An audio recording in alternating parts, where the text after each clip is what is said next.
Hello, good morning.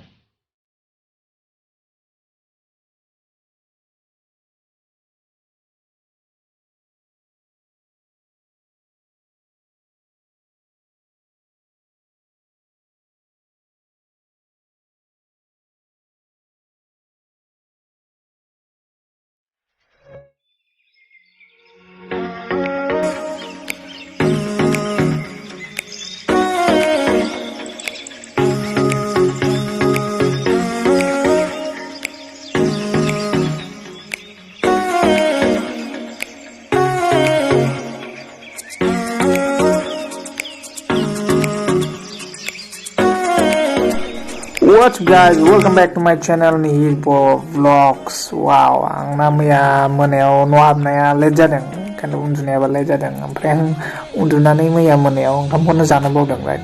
मुस्रिबो खोंनो बावदों, लेबा आलदा, कम्बला आलदा, आथिङा आलदा। ओमफ्राय ओंखामखौ उखैबाय दाना। ओमफ्राय मादारा आंना फिथा एन्थाब संदोंनो आरोना, बेजोंनो थामाम बरियाखै जानांसिगोन आरो साहाजों। या, नायलांदो अननानै बरियानो।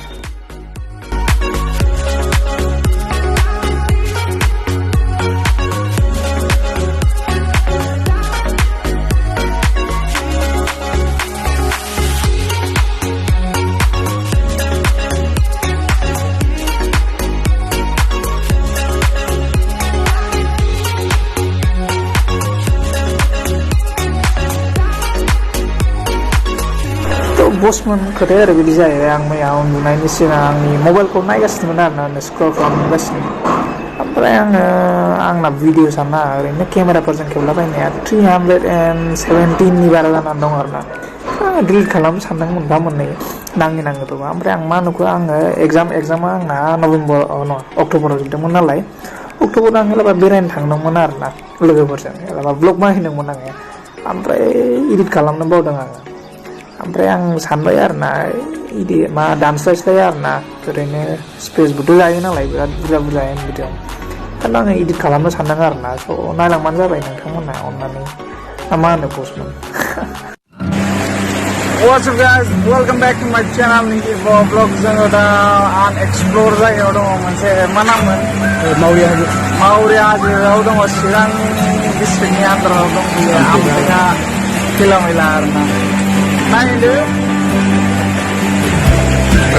1 किल'मिटार थाबायनानै फैदों, माने बिराद गोजान आरोना लामाया। दा देखायगोन आङो, देखायलांदो।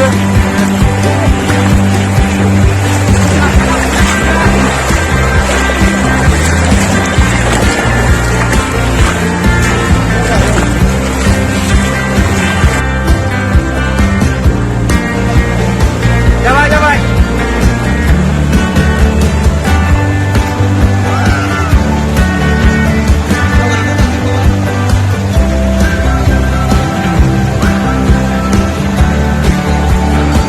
बसमोन एग्जामखौ डिग्री जोबखांनानै ओरैबायदि माबा जायोना, माने कनफिउजनाव जायोना, माने स्टुडेन्टसफ्रा मा खालामनो, मास्टार स्टाडिज खालामनो ना प्रिपेयार फर जब ना, बेफोरनि थाखायनो I was in lot of stress, anxiety, tension, worrying about the future. So ठीक टाइमावनो आंनि लोगो फन हरना होदों आरोना, ओइ चलो बेरायनो। So I thought why not, let's hang out with my friend.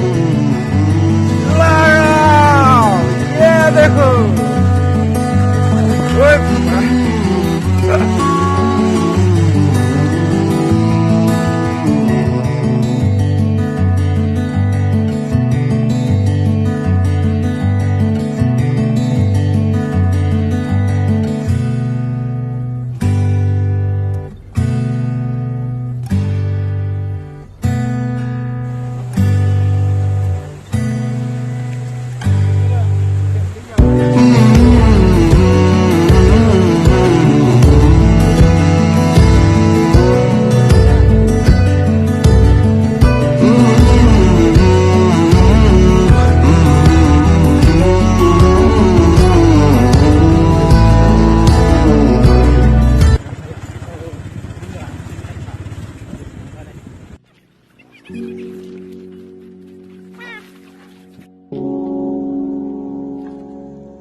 जोंना लोगोफ्रा फट' खेबजागासिनो ओइ नै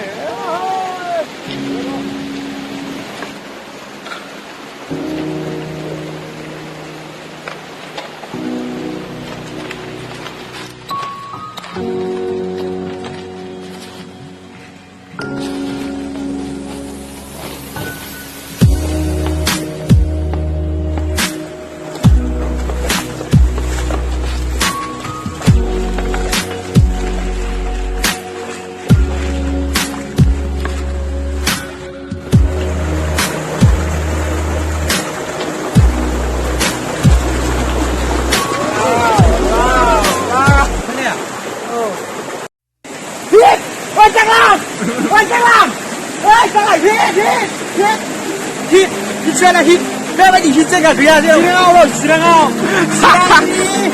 Chirangni Maoriya Hayw bete Maoriya Hayw Amtekani saha 1 kilometer थाबायनांगौ Amteka थाबायनांगौ फैनानै गारिखौ दोननानै 1 kilometer दैलांजों थाबायनानै बेबायदि hit जायगायाव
Tangsay na'uw biar gawa जाबाय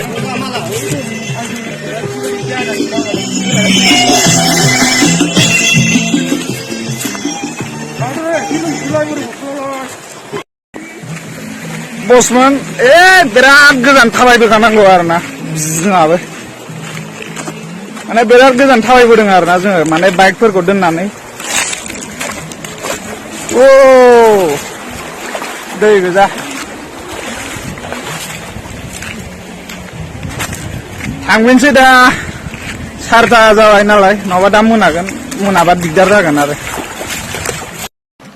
फाइनाली 2 किलोमिटार थाबायनानै जों दा लकेशनाव माबादों फाइनाली जोङो मोनफैबाय आरोना बाइकजों फैदोंमोन नालाय जोङो बाइकखौबो ओरैबायदि खस्थ'यै लाबोदोंना राम आंथ' जालामोनलै माने थांलासो होनबायमोन आङो नांला दा मोनागोन जिखुनु टाइम मेनेजमेन्ट जाजोब्बाय आरोना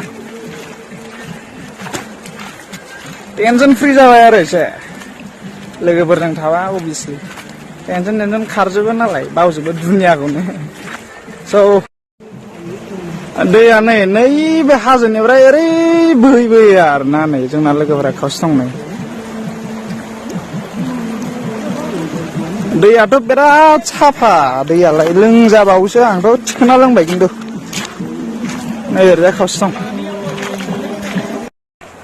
फाइनाली मोनफैबाय जोङो नै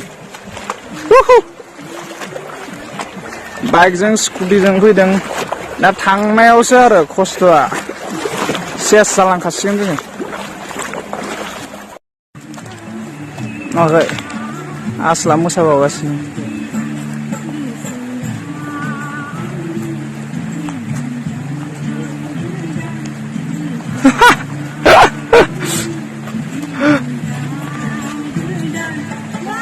nang bo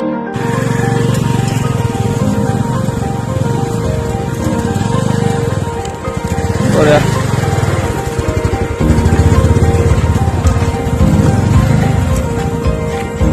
lagau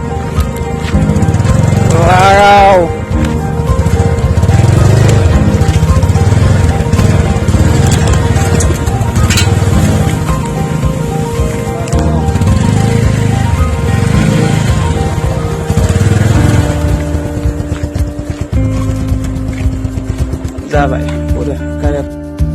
guys, thank you for watching my video till the end. Zubjasim nai nita kaire jara sabai ko.